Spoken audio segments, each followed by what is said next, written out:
Hello and welcome to my channel. In this lecture we'll continue our talk about the basal ganglia or basal nuclei. So let's begin. We studied the structure of the basal ganglia and their connections, and the functions are more than motor functions. They have other non-motor functions. Basal ganglia project to prefrontal cortex. We studied that with the cerebrum. It's the one connected to behavior, which has motor and non-motor functions. The motor functions, behavioral, cognitive, and emotions functions are there, and they have motor circuits to the supplementary motor area on the medial frontal gyrus and the premotor area and the primary motor areas.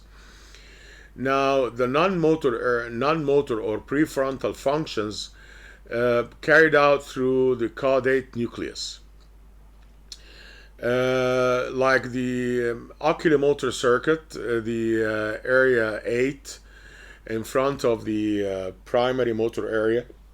It controls saccadic eye movements.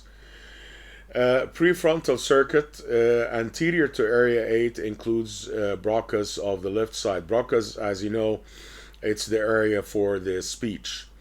It has a limbic circuit, medial and inferior surfaces of the brain involved to the anterior part of the cingulate gyrus, medial orbitofrontal cortex for motivation. The motor circuitry involve two pathways, direct and indirect pathways.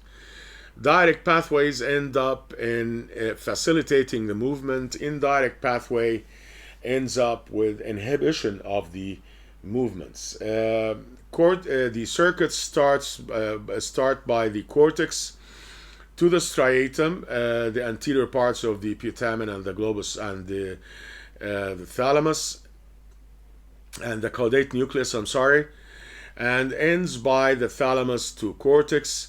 The start and end of each circuit involves glutamate, increase at start or increase or decrease at the end. The globus pallidus internum inhibits thalamus by GABA.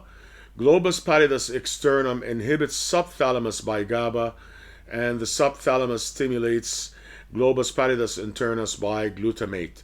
If you apply these rules to the circuits, you will end up in a circuit by exciting the cortex, and on the other circuit by inhibiting the cortex. For example, in the direct pathway, results in overall activity, increase in motor activity. So it goes from the corpus to the cortex to the striatum to the globus pallidus to the thalamus and then back to the cortex. The indirect pathways involve the subthalamus. It results in overall decrease in motor activity. It begins from the cortex to the striatum, globus pallidus externum, then the subthalamus, globus pallidus internum, then back to the thalamus and the cortex.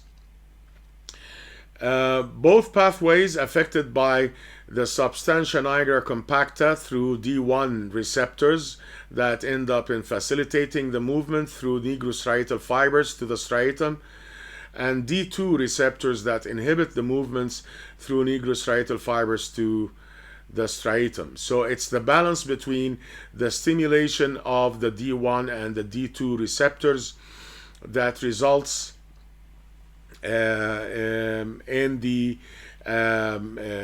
effect exerted on the activity of the cortex. The prefrontal cortex, prefrontal circuit, example of which is when you want to go out because the lecture is boring, for example, so you plan how you're going to leave the lecture theater, and you plan the movement. This is before the occurrence of the motor activity. It's planning Supplementary motor area is involved here. Originate and terminate in the dorsolateral prefrontal cortex and lateral orbitofrontal cortex. Prefrontal area makes a short-term memory about the object in space. Then it generates a decision of movement, planning of a movement, internally generated movement. This is called internally generated movement. Defect leads to slow initiation of movements in general, like in Parkinsonism, akinesia, and bradykinesia. No movement and slow movement. Bradykinesia, slow movement. The oculomotor circuit originate and terminate in area 8. It's called the frontal eye field area or supplementary eye field area. It's in front of the primary motor area, and so makes eye movement perfect, especially during saccade, like during reading and jumping from line to line. The area 8, it starts area 8, caudate nucleus, globus pallidus, thalamus, then the back to area 8. And defects in this results in nystagmus, abnormal jump from a view to a view, like in reading, as we mentioned before. The limbic circuit originate and terminate in the medial surface of the brain, anterior part of the cingulate gyrus and the medial orbitofrontal cortex. The limbic system is important in motivation, and recall of movement involves cingulate, visual, and hearing somatosensory cortex that projects to the areas 5 and 7 in the parietal lobes of the cerebral cortex, then the premotor cortex. The limbic system projects to caudate nucleus, globus pallidus, to the thalamus, then back to the limbic system. Defect is akinetic mutism, loss of motivation. You don't care about performing a movement for voluntary movement. The vascular supply of the basal nuclei. Blood supply comes to the caudate and putamen, comes from lateral striate arteries of middle cerebral artery and the medial striate arteries of the anterior cerebral arteries. We studied this before. One of them is the recurrent artery of Hebner, which is common for aneurysms. The globus pallidus is supplied by lateral and medial striate arteries, anterior choroid artery of the internal carotid artery. The subthalamus and substantia nigra supplied by posterior perforating arteries of the posterior cerebral artery, posterior communicating of the internal cerebral artery, internal carotid artery, and the anterior choroidal of the internal carotid artery. The venous drainage by the thalamostriate vein, and this is formed in the lateral ventricle, which joins the choroidal vein to form the internal cerebral vein that unites with the other internal cerebral vein to form the great cerebral vein of Galen that drains into the straight sinus, as we studied before. Disorders of basal ganglia, in general terms, tremors and other involuntary movements like aphytosis. Aphytosis means snake-like movements, slow snake-like movements, and chorea like dancing movements, ballism, sudden movements, and dystonia. Slow movement without paralysis may occur. Changes in the tone and posture of the muscle.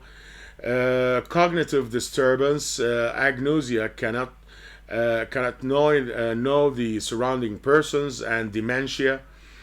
Affective or emotional disturbance.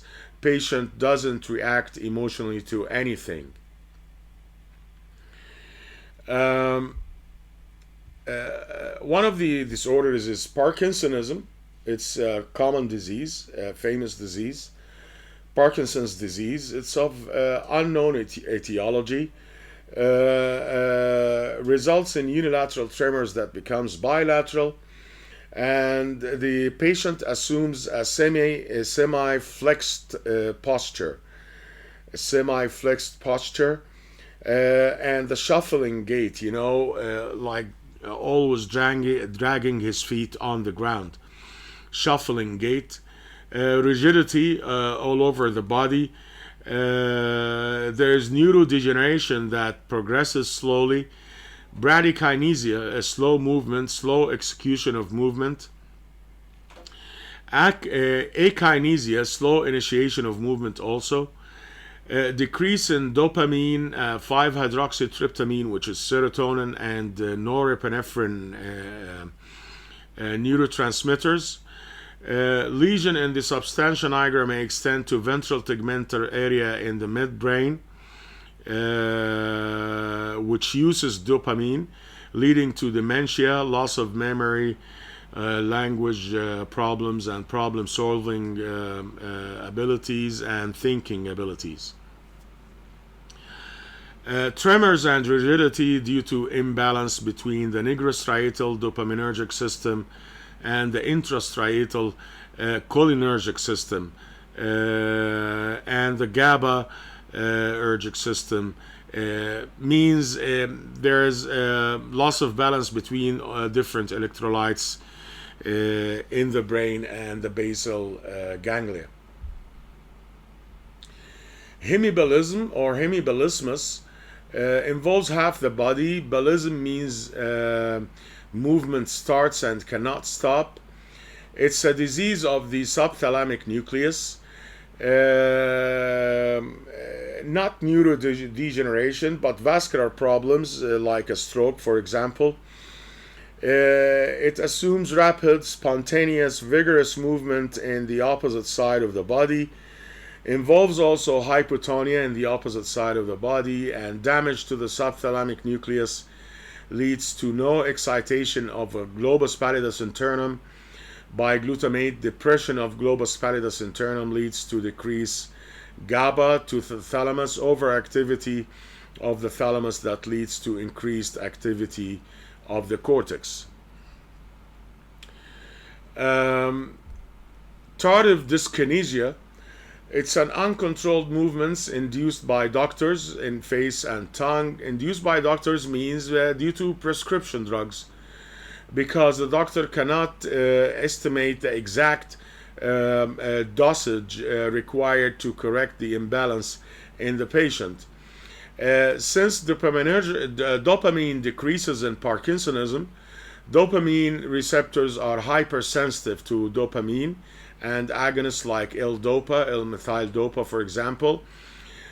So if high dosage is prescribed, leads to uncontrolled movement, and this is tardive dyskinesia. Involves localized parts like the face and the tongue.